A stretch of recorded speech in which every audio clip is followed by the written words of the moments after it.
Mis hermanos, es un verdadero deleite para mí poder estar con ustedes y compartir este tema tan importante con respecto a lo que implica esta distinción, pero ahora en lo tocante a la vida de la iglesia. Nosotros hemos escuchado ya sobre el tema central que tiene la ley y el evangelio en nuestra teología reformada. Esta distinción, de hecho, surge de algo tan esencial como lo es la estructura general de nuestro entendimiento de cómo se conecta la historia de la redención. Y esto es el pacto de redención, el pacto de obras, el pacto de gracia. Y esta distinción es sumamente importante también para nosotros como bautistas reformados. Y esta conferencia que está por comenzar en unas horas y que ahora hemos hecho este tiempo previo con ustedes, es una de las cosas que vamos a notar, es la importancia que tiene este tema para nuestra fe confesional. Y quiero darles una pequeña prueba de eso, simplemente tratando de recordar algo que es sumamente importante. Por ejemplo, en nuestra confesión de fe, la confesión de 1689, nosotros podemos darnos cuenta de la gran importancia que tiene este tema simplemente al mirar la estructura de nuestra confesión de fe. Ustedes recordarán, nuestra confesión de fe está dividida en 4 partes principales. La primera tiene que ver con los primeros principios del capítulo 1 al 6. La segunda tiene que ver con el pacto de Dios del capítulo 7 al 20. La tercera tiene que ver con la libertad cristiana del 21 al 30.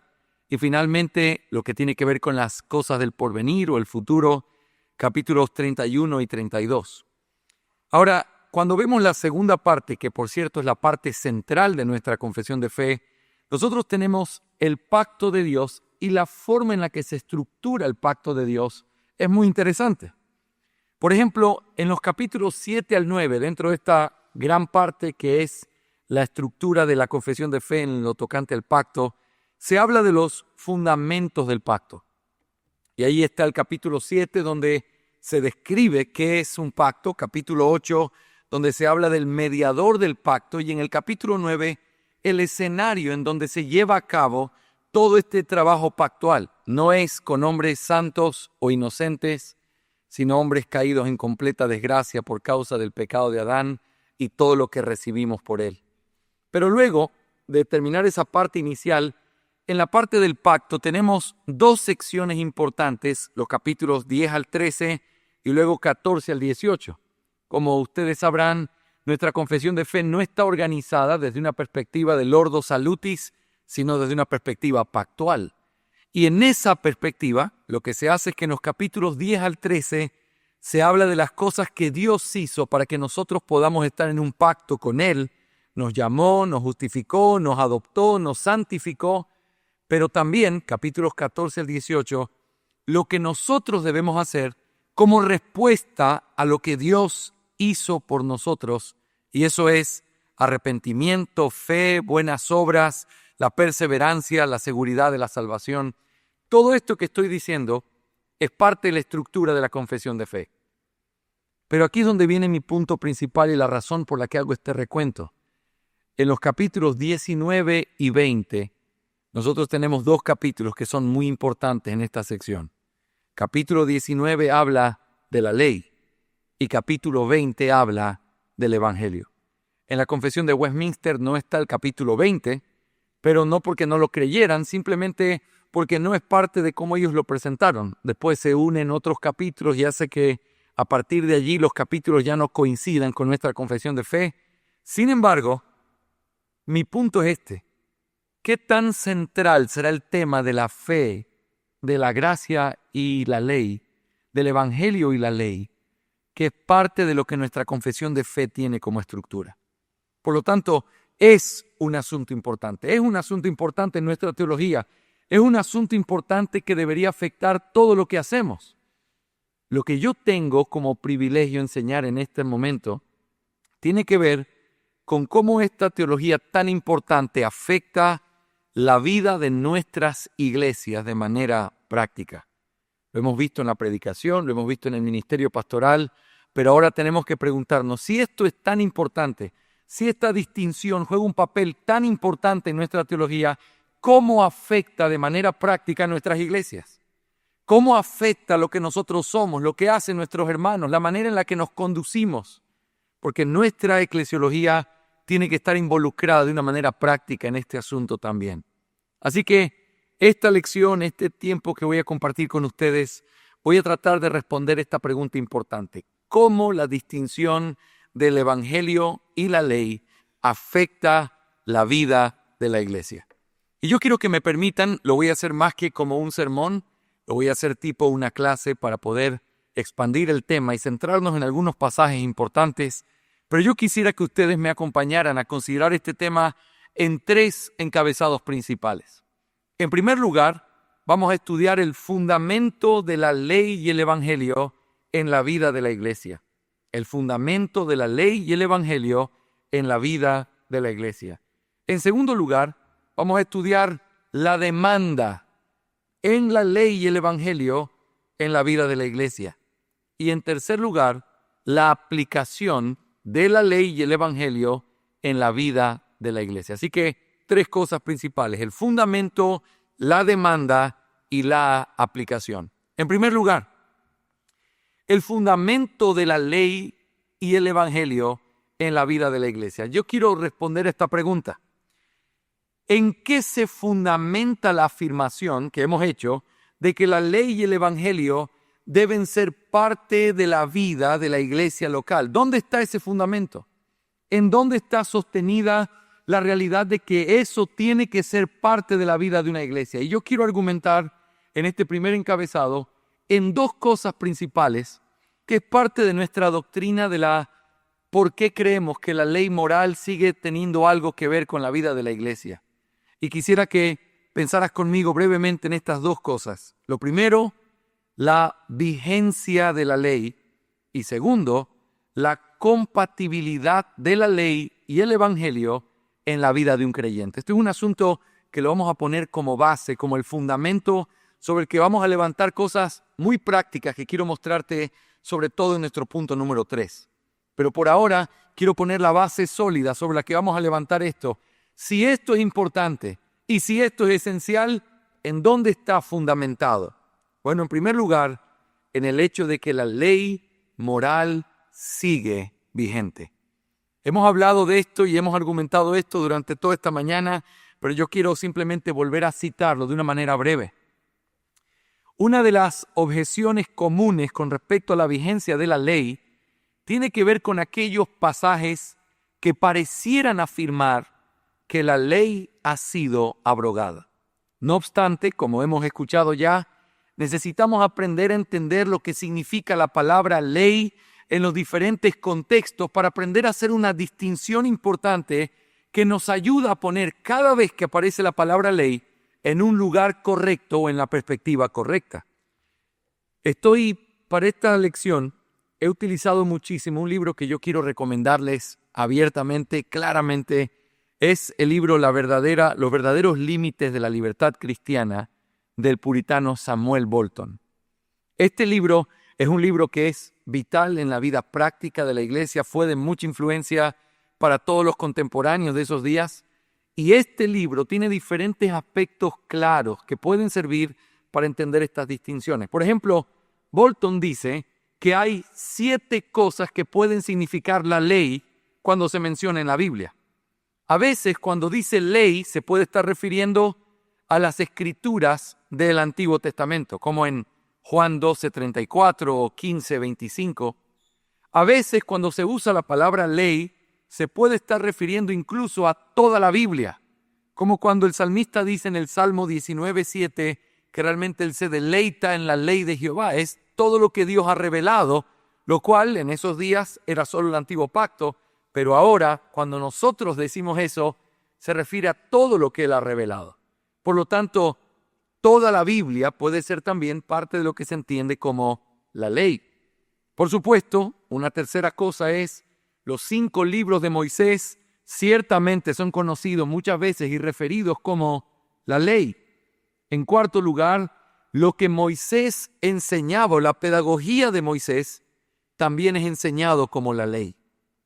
También, y de una manera muy importante, la ley moral o el decálogo es a veces resumido con la palabra ley, así como también las leyes ceremoniales y las leyes civiles, judiciales, que tienen que ver con Israel. Así que el punto es, y no estoy haciendo el argumento aquí, simplemente refrescando algo que es una cosa muy importante y clara entre nosotros.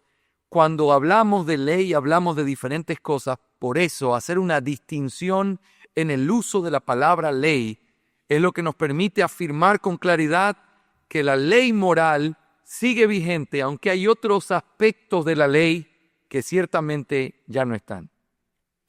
Pero, ¿sobre qué afirmamos de una manera sólida esa realidad que nosotros seguimos afirmando el día de hoy de que la ley moral sigue vigente? Porque acuérdate lo que estoy tratando de argumentar. Si la distinción ley y evangelio es tan importante en la vida de la iglesia, entonces tenemos que preguntarnos ¿por qué? Y estoy tratando de mostrarte el primer por qué. Porque la ley moral sigue vigente. Y si sigue vigente, entonces es el fundamento a través del cual nosotros tenemos que vivir. Así que piensa en estos tres argumentos que son los argumentos comunes para hablar de la vigencia de la ley moral. En primer lugar, por la naturaleza de la ley moral. Mis hermanos pastores y líderes y hermanos que están hoy con nosotros, ¿qué es la ley moral sino el reflejo del carácter perfecto de Dios a través del cual Él ha determinado qué es lo que está bien y qué es lo que está mal? Eso que abraza toda la creación, todos los tiempos, eso que refleja quién es Él. Y por lo tanto, si Él no cambia y si los principios de Él no cambian, su ley y lo que Él cree tampoco cambia. Así que la ley moral sigue vigente porque está anclada la naturaleza de lo que ella es. Y ella no es otra cosa que el reflejo de eso que Dios es, de la bondad de Dios, de lo que Dios ha afirmado. Esto es correcto, esto es lo bueno y esto no lo es. Y eso no ha cambiado. Así que la ley moral, por lo tanto, sigue vigente.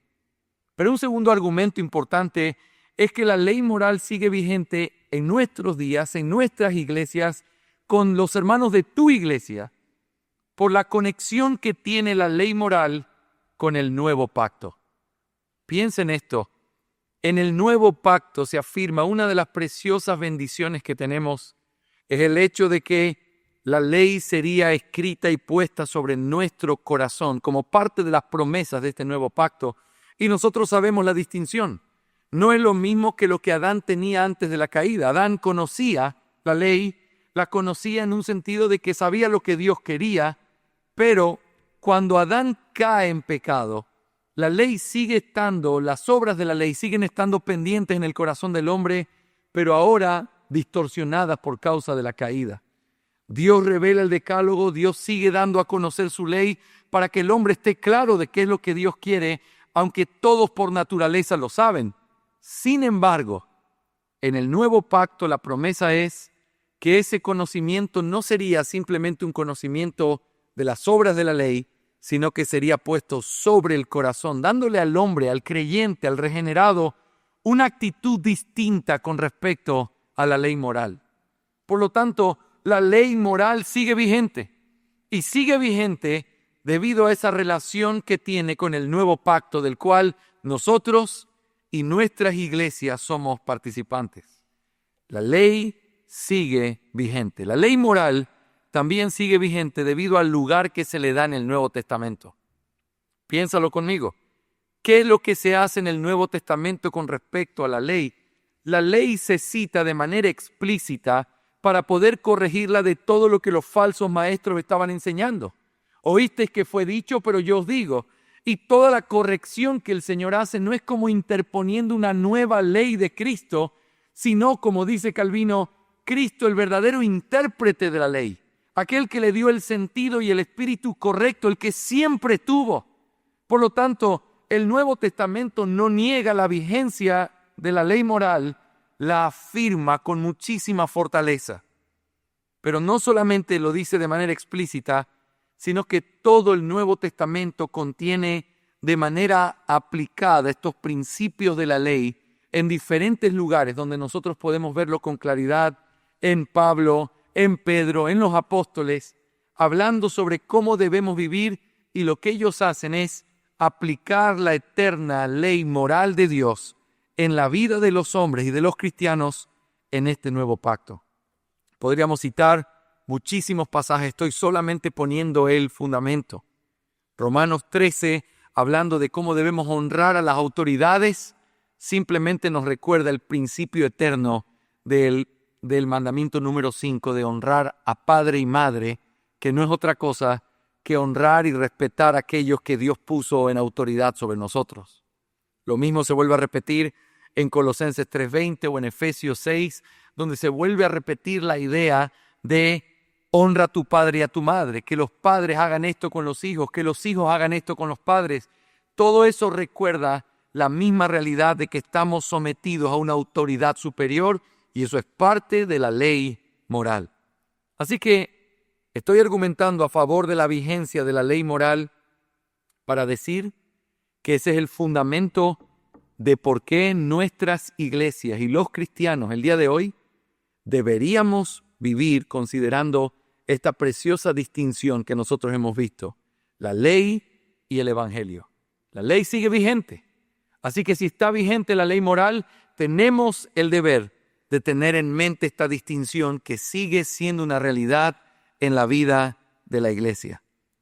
Pero antes de soltar este primer encabezado, poniendo la base, quiero que me permitas añadir algo más.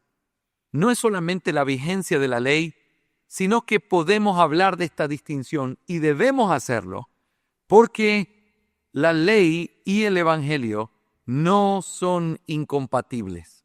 Es decir, los dos hacen y caminan hacia una misma dirección de una manera muy importante. Y esto es parte de lo que nosotros encontramos. La compatibilidad de la ley y el evangelio tiene que ver con que el mismísimo propósito por el cual fue dada la ley antes no es incompatible con ninguna de las verdades que se proclaman en el evangelio. Es todo lo contrario. No hay antagonismo, no hay contradicción entre la ley y el evangelio. La ley sirve al evangelio y el evangelio envía a los hombres de regreso a la ley. Hay un trabajo en comunidad allí, hay algo que se hace de una manera conectada, de tal forma que nosotros no podemos decir o distinguir como lo hacían algunos en el pasado, hace algunos años, diciendo la ley es lo contrario a la gracia, o la ley es lo que permanece en el tiempo del Antiguo Testamento y la gracia es lo que vivimos ahora. La ley y la gracia se abrazan y trabajan en una mancomunidad muy importante que es parte de lo que nos muestra su compatibilidad. Si eso es así, entonces nosotros tenemos que defender esta distinción y la forma en que la ley y el evangelio funcionan el día de hoy. Ahora, quiero recordarte, ¿para qué fue dada la ley? ¿Para qué fue dada la ley? Si nosotros logramos contestar esa pregunta correctamente, vamos a poder mirar su conexión correcta con el evangelio. Mira, voy a citar la forma, se ha citado y se ha enumerado esto de diferentes maneras. Yo quiero seguir la línea de Samuel Bolton hablando aquí. Él habla de 4 cosas para las cuales la ley fue dada. En primer lugar, la ley fue dada para refrenar la transgresión. Hemos hablado de esto ya, el Dr. Hicks habló sobre este tema. No quiero detenerme aquí mucho tiempo, pero es importante recordar esto. La ley fue dada para refrenar la transgresión. Samuel Bolton dice esto: tenemos motivos para bendecir a Dios por haber dado una ley para frenar la transgresión, que si los hombres no son tan buenos como deberían ser, sin embargo, al ser frenados, no se vuelven tan malos como lo serían. Si no fuera por esto y por el temor que Dios ha puesto en los espíritus de los hombres malvados, por medio de ella no habría seguridad. La ley fue dada para poder restringir la transgresión. En segundo lugar, la ley fue dada también para descubrir y revelar la transgresión. Pablo dice que mientras él no conocía la ley, no sabía lo que estaba haciendo, pero cuando supo, no codiciarás, se dio cuenta que había quebrantado la ley. No significa que estaba sin pecado, significa que la ley lo que hace es ponerse como un espejo que refleja la verdad, refleja lo que somos, para traernos a cuentas en la verdadera condición que tenemos. Hermanos, eso sirve al Evangelio, porque no hay una posición más peligrosa en toda la tierra que no saber exactamente en dónde estamos con respecto a Dios. Hace algunos años, estaba leyendo un libro de la biografía de Ernie Ressinger. Y él hablaba de unas cartas que se escribía con diferentes personas, y entre ellos a veces eran jovencitos de la iglesia, adolescentes. Y le mandan una carta y le dice en esa carta al pastor: Pastor, yo sé que estoy peleado con Dios y que yo no estoy en paz con Él. Y entonces el pastor Ernie le respondió: entonces me has dado una buena noticia, porque esa es la primera cosa importante que tienes que saber. Cuando uno no sabe dónde está delante de Dios, está en un lugar muy peligroso con respecto a su vida. Y eso es lo que la ley hace. Trae luz, abre las puertas, nos pone como un espejo y revela lo que hay. Por lo tanto, la ley fue dada para descubrir y revelar la transgresión. Pero en tercer lugar, dice Bolton, la ley fue dada para humillar al pecador. No es solo darle a conocer su condición. La ley fue dada para golpear de tal manera que los hombres pudieran caer delante de Dios pidiendo auxilio. Siempre fue el propósito. Mira las palabras de Bolton. La ley fue dada no solo como director de los deberes, sino como un cristal para revelar las imperfecciones en el cumplimiento de los deberes, para que nos mantuviéramos humildes y viles a nuestros ojos, y para que viviéramos más de nosotros mismos y más en Cristo. Fue dado para que pudiéramos correr a Cristo en todas las ocasiones. Como un hombre contaminado huye a la fuente para ser lavado y limpiado, porque en Cristo hay misericordia para cubrir y gracia para curar todas nuestras enfermedades. La ley muestra la condición, pero la ley humilla al pecador de tal manera que quiera y necesite correr a Cristo con todas sus fuerzas. Pero en cuarto lugar, la ley fue dada para una dirección de la vida, como una regla del camino de los creyentes.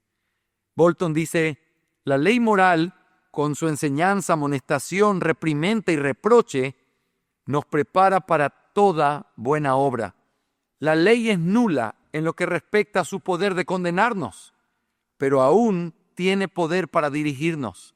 No estamos bajo su maldición, pero aún así estamos bajo sus órdenes. Qué precioso recordatorio de lo que la ley es.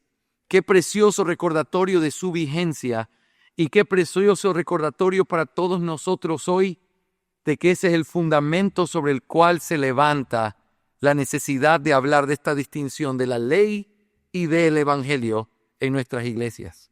Mis hermanos, en otras palabras, no estoy hablando de algo extraño, difícil, específico para solamente ciertos hombres. Estoy hablando de un principio que debería ser medular en la vida y el entendimiento de nuestras iglesias locales.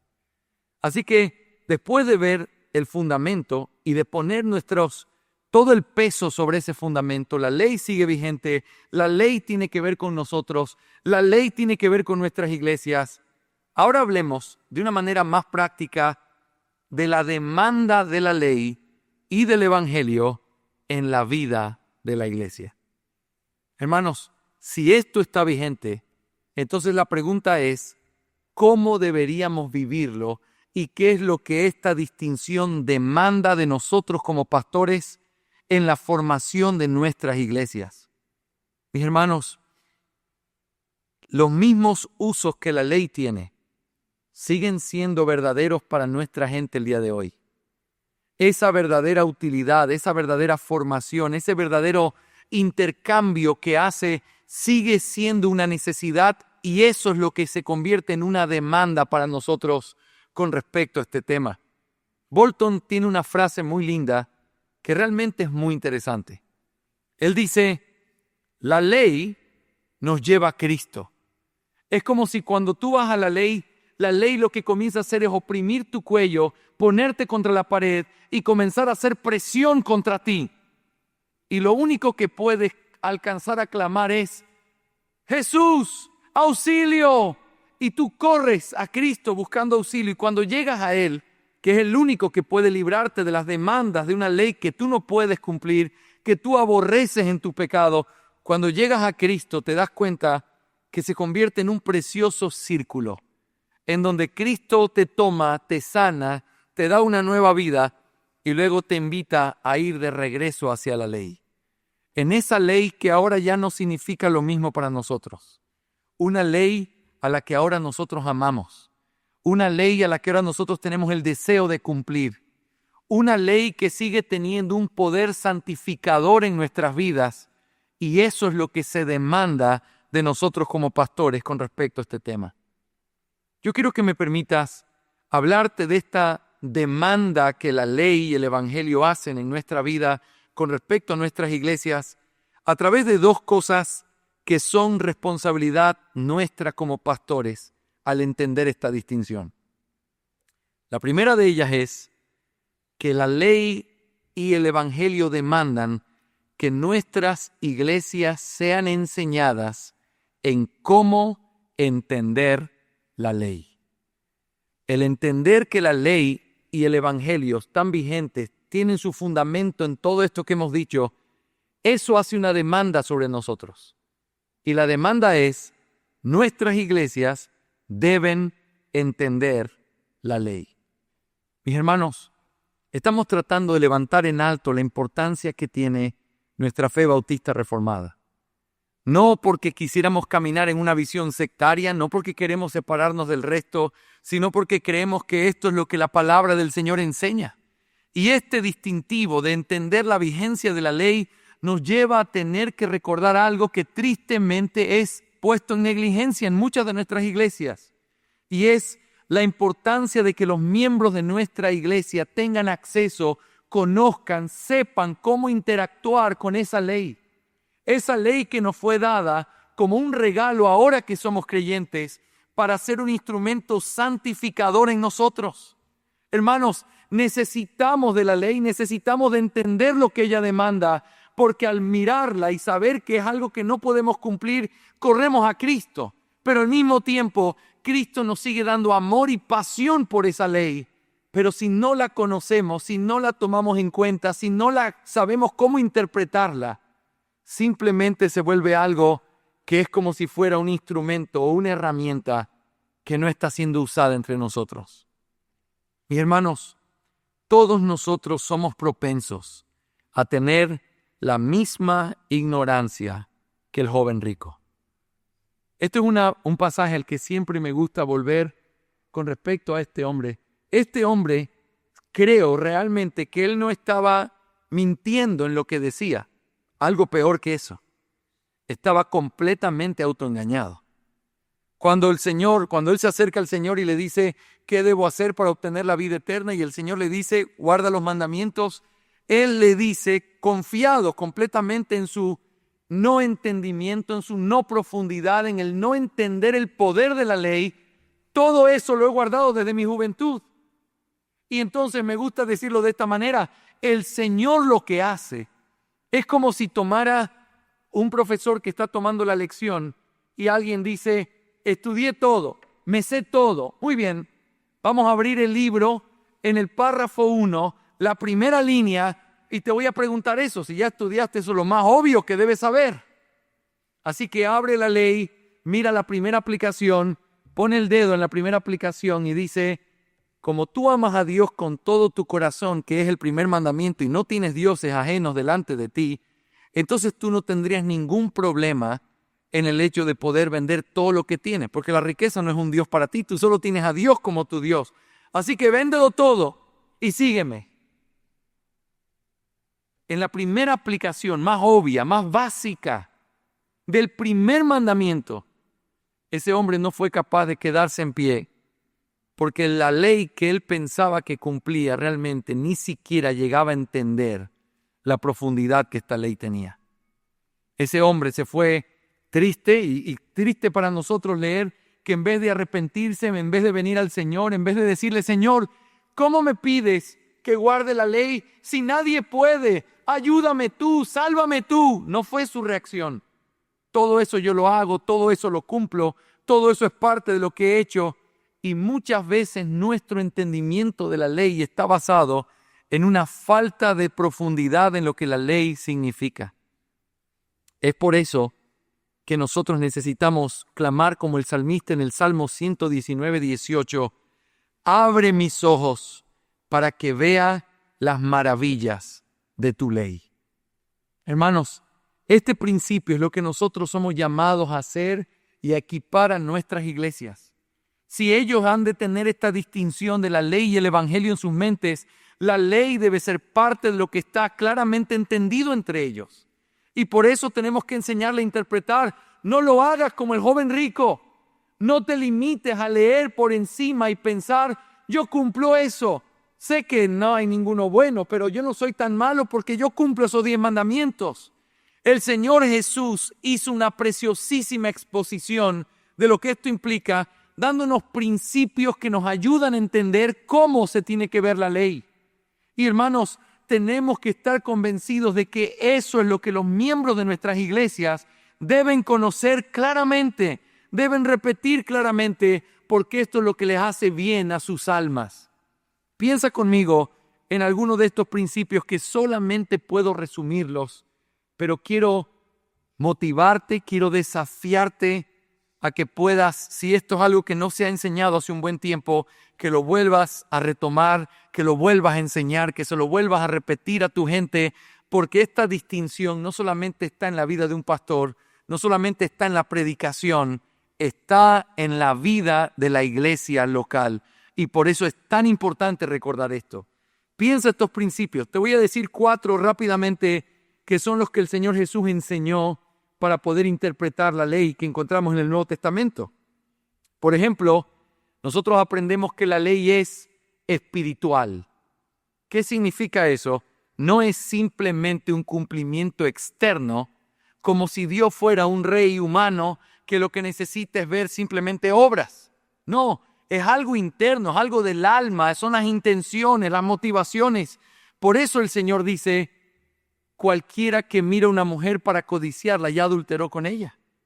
Porque no necesita la obra para saber lo que anhelamos, no necesita la obra para que podamos ser encontrados en ese delito.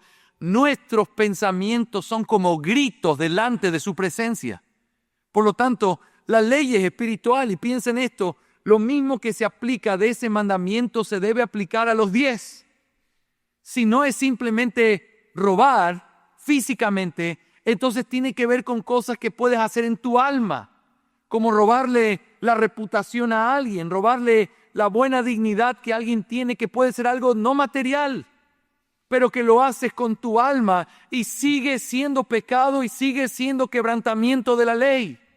No solamente la ley es espiritual, sino que también aprendemos del Señor Jesús que la ley es representativa, es lo que se conoce como la idea de las categorías. El Señor Jesús dijo, oísteis que fue dicho no cometerás adulterio, pero yo os digo cualquiera que mira. Por lo tanto, dentro del 7º mandamiento, no cometer adulterio, está incluido codiciar, está incluido de una manera sexual, pecaminosa, la lascivia, los malos pensamientos, cualquier tipo de impureza en la mente está incluida dentro de esa misma categoría de pecados. Dice no cometer adulterio, pero no cometer adulterio es como si fuera la representación de todo lo que está en medio y sumergido en el espíritu de esa prohibición. Lo mismo pasa con no matarás. Nota que cuando dice no matarás, habla específicamente de sentir odio o desprecio hacia tu hermano. Por lo tanto, esos pecados están incluidos en esta categoría. No matar incluye más pecados. No adulterar incluye más pecados. Así que la ley debe ser interpretada de una forma como algo espiritual, como algo representativo, pero también como algo integral. Nota, Pablo dice, el que hurtaba, que no hurte más, sino que trabaje. no es simplemente lo que te dice que ya no hagas. La pregunta es, si no haces eso, ¿qué es lo que sí debes hacer? Porque el que sabe hacer lo bueno y no lo hace, le es pecado. Así que matar no es solamente quitarle la vida a alguien, es proteger la vida de los demás. Hacer todo lo que esté con respecto a nuestro esfuerzo para poder proteger la vida de los demás y la mía. Y ese tipo de cosas nos ayudan a mirar lo integral que es la ley. No es un asunto superficial. No es un asunto de yo no hago esto. Si no haces lo contrario a eso, estás quebrantando el mismo mandamiento y es lo que aprendemos. Pero también, finalmente, la ley demanda perfección. Como si fuera poco, no solamente que no es lo físico, sino también lo de adentro.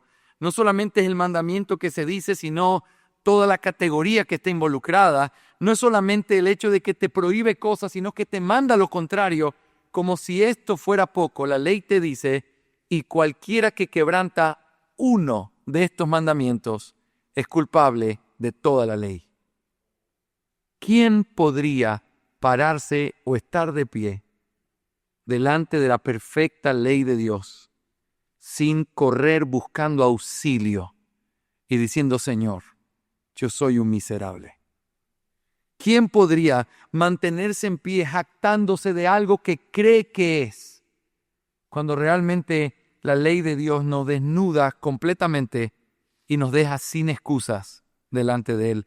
Eso es parte de entender esta distinción, porque hay ley, hay un espíritu aquí que nos está llevando a mirar para que al ver lo que somos, al considerar lo que somos, corramos a Cristo buscando auxilio. Ahora, quiero que me permitas hacerte una recomendación muy práctica aquí. Esto que he dicho, por supuesto que no es nuevo en lo absoluto. Esta es la forma en la que Calvino interpretó los mandamientos cuando lo hizo en el segundo libro de la Institución de la Religión Cristiana. Y lo que él hace es aplicar estos principios a todos los mandamientos. Hay allí ciertas cosas con respecto al cuarto mandamiento que gracias a Dios después lo mejoró. Pero esa aplicación es muy importante. Pero los puritanos, que son herederos de toda esa tradición, tomaron esos principios y los aplicaron a cada mandamiento, y es lo que nosotros tenemos en los catecismos. Y yo quiero animarte a que nuestras iglesias que se identifican con nuestra fe bautista reformada, los catecismos sean parte de lo que nosotros usamos constantemente. Y la parte de los catecismos incluye los 10 mandamientos. Tanto el catecismo nuestro, el catecismo bautista, como el catecismo mayor de Westminster, incluyen preguntas relacionadas con qué es lo que el mandamiento dice, qué es lo que demanda, cómo entenderlo, porque así entonces podemos vivir en una realidad en la que esto nos permite saber qué es lo que Dios demanda de nosotros. Y así es como nuestras iglesias deberían vivir. Pero hermanos, no solamente hay una demanda de que la iglesia sea enseñada de cómo debe entender la ley, sino que la iglesia también tiene que ser enseñada en cómo abrazarse del Evangelio. Y esto es una parte demasiado importante en esta realidad. Porque, hermanos, por muchos años quizás yo puedo contemplarme a mí mismo predicando con firmeza la doctrina reformada, diciendo, esto es lo que Dios demanda, esto es lo que Dios dice, así es como tendríamos que vivir. Quien vive de tal manera no es un cristiano. Pero luego uno se olvida que esto es un perfecto balance en donde la ley golpea, la ley te muestra, la ley te humilla, la ley te lleva a entender qué es lo que Dios espera de nosotros y que ninguno es suficiente. Pero el Evangelio te abraza, el Evangelio te cura, el Evangelio te levanta, porque eso es parte de lo que es esta conexión de el Evangelio y la ley. Hermanos, la iglesia también debe ser llevada constantemente al Evangelio. El Evangelio no es solamente una declaración de cómo llegamos a Cristo, sino de cómo vivimos en Él, del estado en el que vivimos nuestras vidas cristianas. Los creyentes necesitan recordar lo que eran y lo que Cristo les dio. Y esa es la receta más profunda para una adoración verdadera. ¿Quiénes son los que adoran? Los que son conscientes de lo que eran y de lo que ahora son. ¿Quiénes son los que adoran? Los que reconocen el corazón quebrantado, todo roto, toda la posición en la que estábamos y cómo el Señor nos salvó con misericordia. Y hermanos, he podido mirar con mucha dulzura en estos últimos meses que he podido predicar en el Cantar de los Cantares en nuestra iglesia, el énfasis que Dios quiere hacer para recordarnos cuánto nos ama y la importancia que tiene el Evangelio en nuestras vidas, en nuestro recordatorio.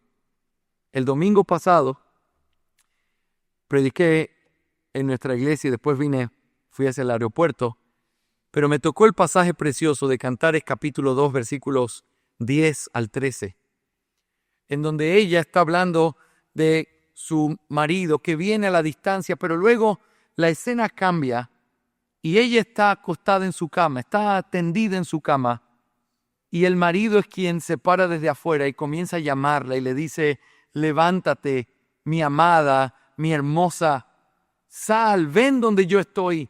Y le comienza a argumentar: ya pasó la lluvia, ya se acabó esto, ahora mira, los pájaros están cantando otra vez, mira cómo están las flores y su olor, hay fruto en las plantas. Como si estuviera argumentando, recordando: eso pasó y ahora hay una vida nueva y una realidad nueva. Ven conmigo, levántate conmigo. Y ese precioso recordatorio, cuando uno lo mira hacia Cristo, cuando lo piensa en Cristo, hay tantas cosas que Él nos recuerda constantemente como para decirnos: sí, has pecado, has quebrantado mi ley, has hecho esto que está mal, pero levántate, levántate. Afuera hay un precioso cuadro que quiero mostrarte. Hay una preciosa realidad en el Evangelio que quiero mostrarte, y el alma del creyente es alimentada, motivada, movida por un Evangelio que no es solamente la forma en la que empecé esta vida, sino la forma en la que yo sostengo todo lo que soy como cristiano. Necesitamos a Cristo no solo para nuestra salvación, sino para poder vivir en todas las cosas que nosotros hacemos como creyentes. Mis hermanos, eso me lleva a la última cosa que quiero mencionarte en esta lección, y eso es la aplicación de la ley y el Evangelio en la vida de la iglesia. He argumentado que hay un fundamento sobre el cual se sostiene toda esta relación de la ley y el Evangelio, que tiene que ver con la vigencia de la ley, que tiene que ver con el lugar que la ley y el Evangelio ocupan en nuestra vida como creyentes. Pero también he tratado de mostrarte que eso hace una demanda sobre nosotros como pastores, de tener que enseñarle a nuestra gente esa distinción, levantando la preciosa ley de Dios y levantando el precioso Evangelio, mostrando la ley para que la ley les muestre su condición y mostrando el Evangelio para que el Evangelio los abrace, los restaure, los levante y vuelvan a comenzar. Pero eso nos lleva a la aplicación. ¿Cómo se ve esto en la vida de la iglesia? Y yo quiero centrarme en un aspecto en particular en estos últimos minutos que tenemos. La distinción de la ley y el Evangelio debería ser evidenciada en todo lo que hacemos en la vida de la iglesia. Los creyentes, por ejemplo, son sacerdotes de Cristo y deben llevar a cabo su ministerio de una manera sacerdotal. Son sacerdotes por causa del Evangelio. El Señor les ha dado una nueva condición, pero ellos tienen la responsabilidad de tratar como sacerdotes al resto. Y eso tiene que ver con lidiar con su pecado, tratar con su pecado, confrontar su pecado. Y eso me muestra la ley, pero al mismo tiempo el sacrificio glorioso de Cristo es lo que puede sanar esas heridas, reconciliar a los hermanos y volver a encaminarlos en ese sendero del que quizás dejaron de caminar. Así que el ministerio de la iglesia, todo lo que hacemos como iglesia, debería mostrar ese carácter sacerdotal que tiene entrelazada esa conexión del Evangelio y también la ley. Pero una de las actividades de la iglesia en la que esto se hace más evidente es, mis hermanos, en la disciplina eclesiástica. Una correcta disciplina eclesiástica debe vivirse a la luz de la ley y del Evangelio. De hecho, la disciplina manifiesta una maravillosa conexión inseparable entre la ley y el Evangelio. De manera específica, esto significa que la disciplina eclesiástica de nuestras iglesias debería ser llevada a cabo con los mismos principios del propósito que tiene la ley y debería ser movida esa disciplina eclesiástica por el bendito poder del Evangelio. Piensen esto. La disciplina eclesiástica en las iglesias del Nuevo Pacto debería mostrar lo que la ley tenía el propósito de mostrar. Restringir el pecado, mostrar el pecado, traer a los pecadores al arrepentimiento. Pero por el otro lado, esa disciplina eclesiástica no puede ser conducida solo por ese aspecto de la ley, sino que tiene que ser movilizado y movido completamente por ese corazón que es el poder del Evangelio y la realidad de sanar, curar, restaurar, ganar a ese hermano. Así que quiero que consideres muy brevemente estas cosas que quiero mencionarte con respecto a la disciplina eclesiástica y la conexión entre la ley y el Evangelio. Primero, la ley y el Evangelio nos permite tener un patrón claro de lo que Dios dice. Piénsalo conmigo. Hoy hay muchísimas personas que simplemente prefieren decir: yo no soy nadie para poder juzgar a nadie. Yo no tengo nada que decir con respecto al pecado del otro porque yo no soy perfecto. No, ¿quiénes somos nosotros para juzgar? En esta iglesia nosotros no juzgamos lo que la gente hace, nosotros lo que hacemos es predicar a Cristo. Cuando alguien habla de esa manera, es casi como si estuviera negando la mismísima existencia de Dios. Porque si no hay reglas, si no hay principios, si no hay líneas, es porque no hay nadie que los haya establecido. Y hermanos, lo hay. Dios lo estableció. Hay principios, hay reglas, hay leyes. Y esas leyes son la preciosa realidad que pone líneas claras sobre qué está bien y qué está mal. Por lo tanto, una iglesia que se rehúsa a tener que aplicar disciplina es una iglesia que está negando de alguna manera el lugar que Dios tiene o quizás su propia existencia. El Evangelio y la ley, al mirarlos juntos, nos permite comprender cómo la ley traza las líneas necesarias para que nosotros podamos llamar al pecado como se lo tiene que llamar. Mis hermanos, pecado no es aquellas cosas que uno cree que están mal. Pecado es aquello que Dios dice que está mal. Y yo tengo la autoridad para marcar lo que es pecado, no porque yo sea perfecto, no porque eso no se aplique conmigo, no porque yo lo cumpla perfectamente, sino porque eso es lo que Dios ha determinado. Y esas líneas y esos límites se tienen que mantener sobre todas las personas. Y aunque seamos nosotros, hombres imperfectos, los que tengamos que marcar el pecado, ese pecado también tiene que ser marcado sobre nosotros cuando nosotros lo estemos quebrantando. Hermanos, qué importante es mirar cuando vemos esta distinción, cómo la distinción entre la ley y el Evangelio nos permite tener claridad sobre esto es lo que Dios demanda. Esto es lo que Dios quiere. Nuestras iglesias deben tener principios claros de qué se espera de ellos como personas que han nacido de nuevo, como personas que han sido regeneradas, que han tomado un compromiso y un pacto en medio de una cultura donde lo común es que nadie me diga lo que tengo que hacer, que cuando algo se pone ya muy complicado simplemente renuncio. La iglesia tiene la responsabilidad de poner líneas y decir: esto es lo que dice el Señor. Y eso es parte de la disciplina. Y eso es parte de la marca. Y quiero animarte a que llevemos a nuestras iglesias a entender también eso con respecto al día del Señor. Hermanos, estamos en un proceso, estamos creciendo, estamos caminando, pero tenemos que trazar las líneas. Lo que Dios dice que está bien, está bien.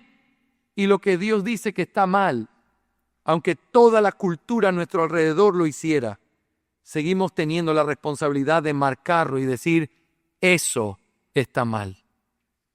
Eso es lo primero que nosotros vemos como una aplicación de este principio.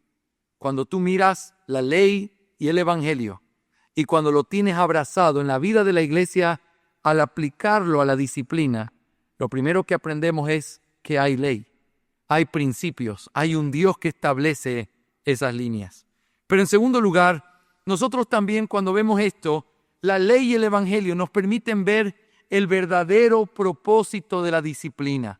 Mis hermanos, el otro día alguien me preguntaba en las redes sociales, disculpe pastor, ¿ustedes son del tipo de iglesia que disciplinan a sus miembros?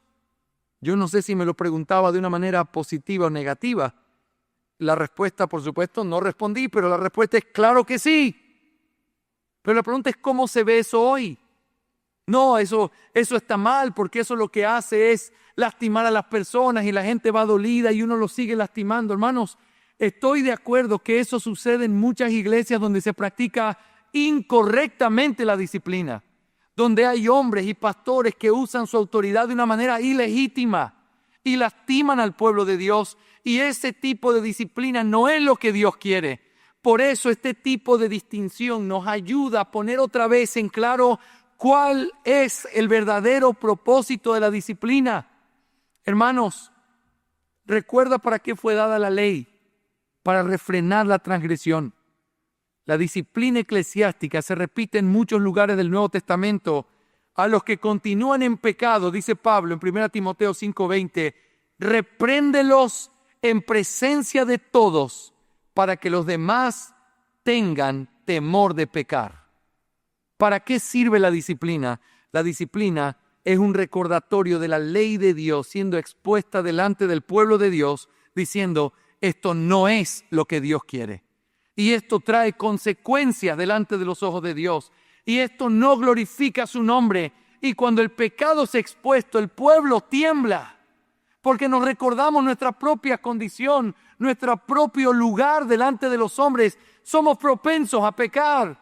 Somos capaces de hacer lo mismo. Y cuando alguien peca y el pecado es presentado y se pone esa disciplina con claridad, todos temblamos. Porque ¿quién podría decir yo no soy o yo no podría ser ese hombre?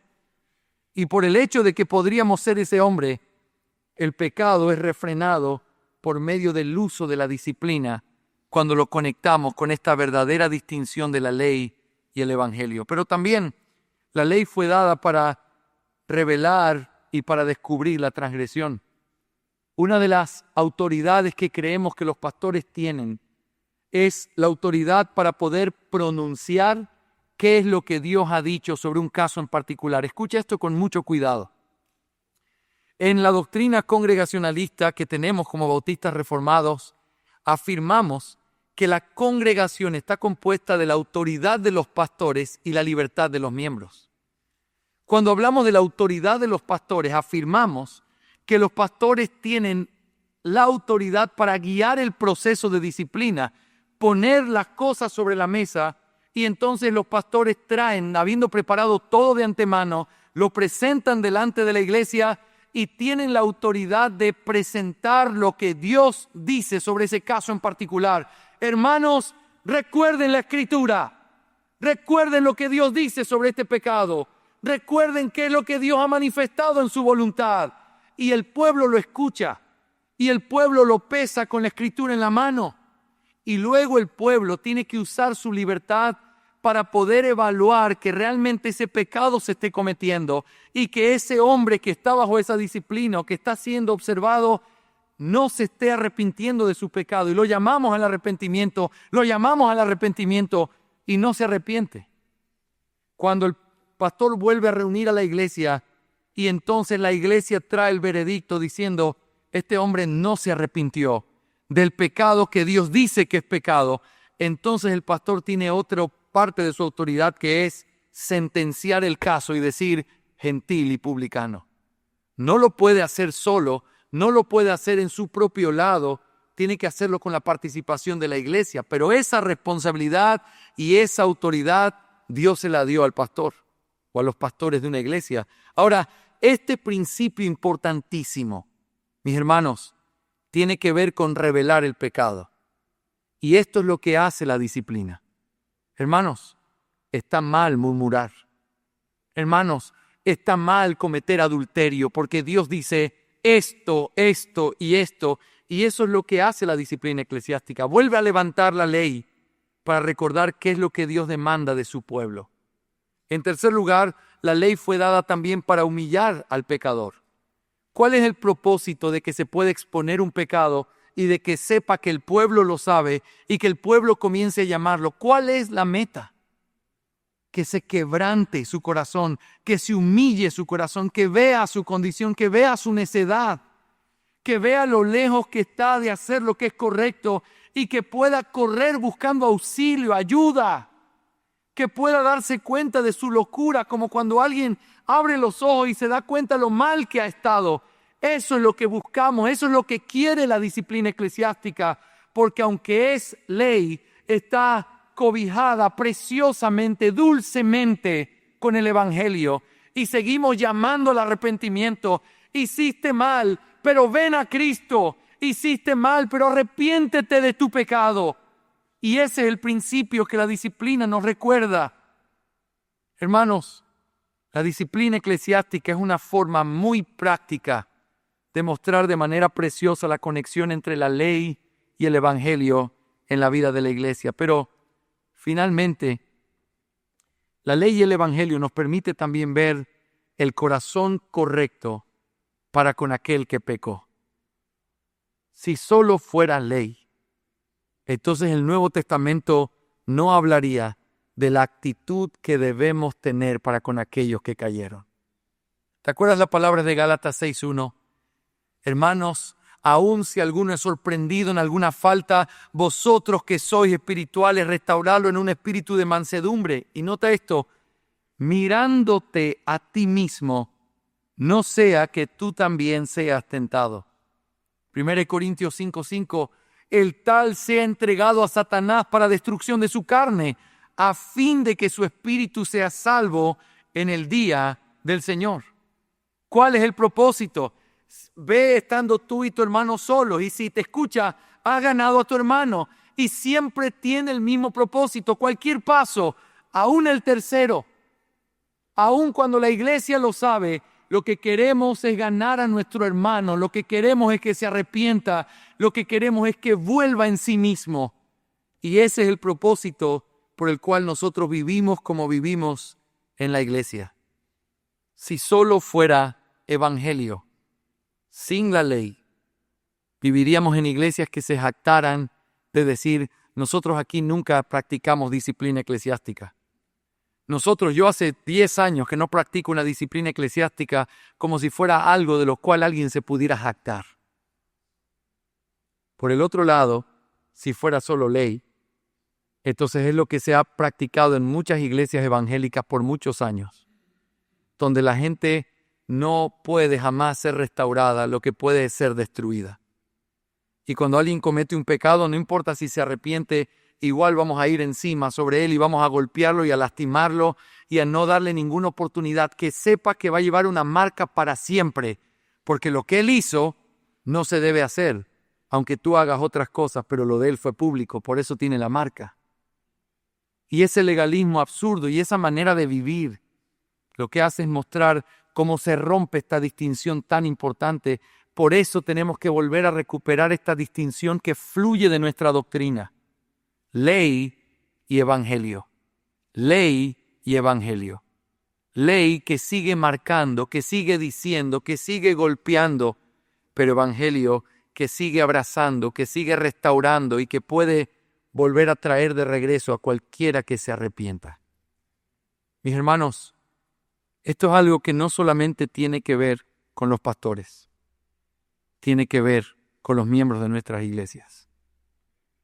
Por eso, toda la predicación y todo el ministerio pastoral debe estar abrazado de esta distinción para que esto se pueda llevar a la iglesia, de manera que como iglesias vivamos en esa verdadera distinción.